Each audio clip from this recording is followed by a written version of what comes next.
When you think about the machines that make, process, and package our food, you probably don't think about what's going on deep inside. But right now, there's it's an invisible revolution happening. It's a huge shift in design that's making these machines smarter and way more efficient than ever. So let's dive into this hidden world of machine automation. To get a sense of just how big this is, just look at that number. That's the forecast for the global food automation market by 2030. We're talking about a massive, massive industry, and it's all driven by our demand for, everything from snacks to ready-made meals. But this isn't just about cool robots. It's about the very blueprint of how things get made. So what is actually happening under the hood here? What's the secret sauce making these machines so much better? Well, it really all boils down to one fundamental design choice that machine builders have to make every single day. And that choice is between two totally different philosophies. You can go with the centralized approach or a decentralized one. Believe it or not, this single decision changes everything, from how big the machine is to how efficient it is, and even how smart it can be.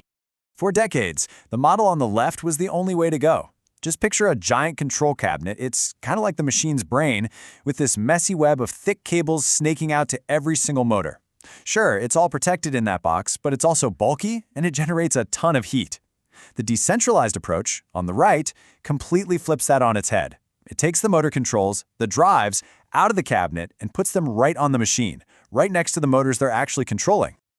And this move, this shift to a decentralized setup, that's really the first big chapter in our invisible revolution.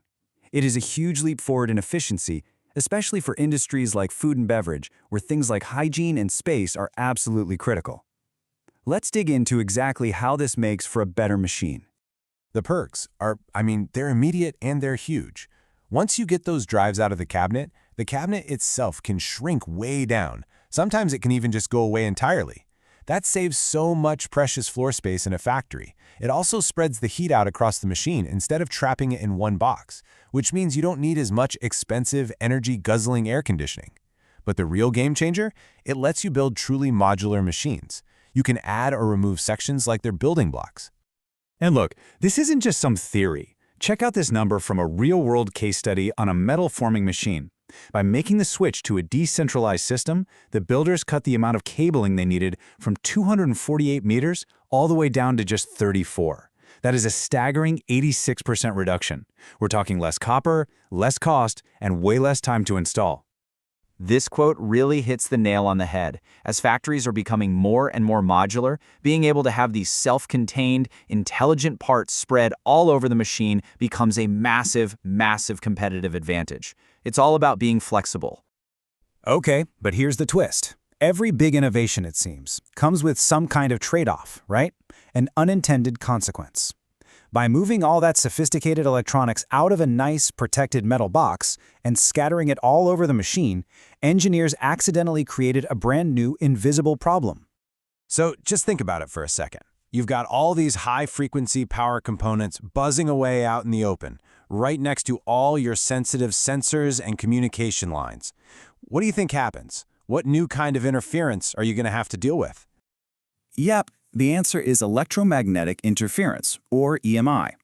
The easiest way to think about it is just electrical noise.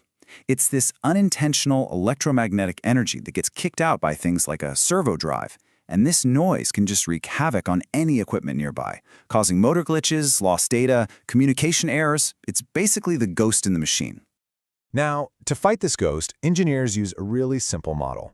It turns out every EMI problem has three basic parts: a source that's creating the noise, like the drive, a victim that's being affected by it, like a sensor, and a coupling channel, which is just the path that the noise takes to get from the source to the victim.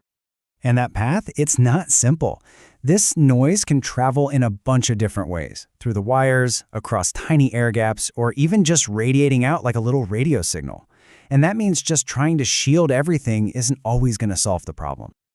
So this brings us to the next phase of the revolution. If decentralization was about changing the hardware, this next step is all about changing the machine's brain. The solution to this new, tricky problem isn't just better hardware, it's about making the machine smart enough to actually understand itself. And this is where things get really, really clever. What if, instead of just trying to block out all this noise and vibration, the machine could actually listen to it? What if it could interpret those little signals to predict when something is about to go wrong? And this isn't science fiction, it's already happening. In one food packaging plant, they rolled out an AI-powered predictive maintenance system.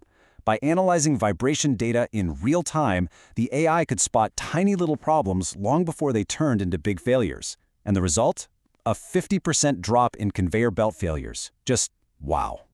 That's the power of prediction. It leads to a huge reduction in unplanned downtime. Suddenly, maintenance isn't some frantic emergency reaction. It becomes a proactive, planned event.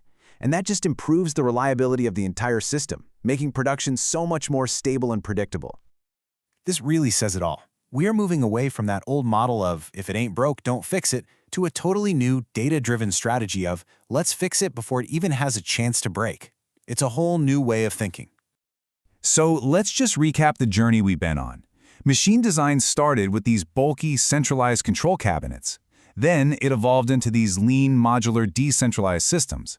But that created the hidden problem of EMI. And the solution to that problem was to make the machines intelligent, creating these self-monitoring systems that can literally predict their own future. And that brings us to one last, really fascinating thought. We've built machines that aren't just more efficient in their physical design, but are now becoming aware of their own health. So, if a machine can predict its own failures, what in the world do you think comes next?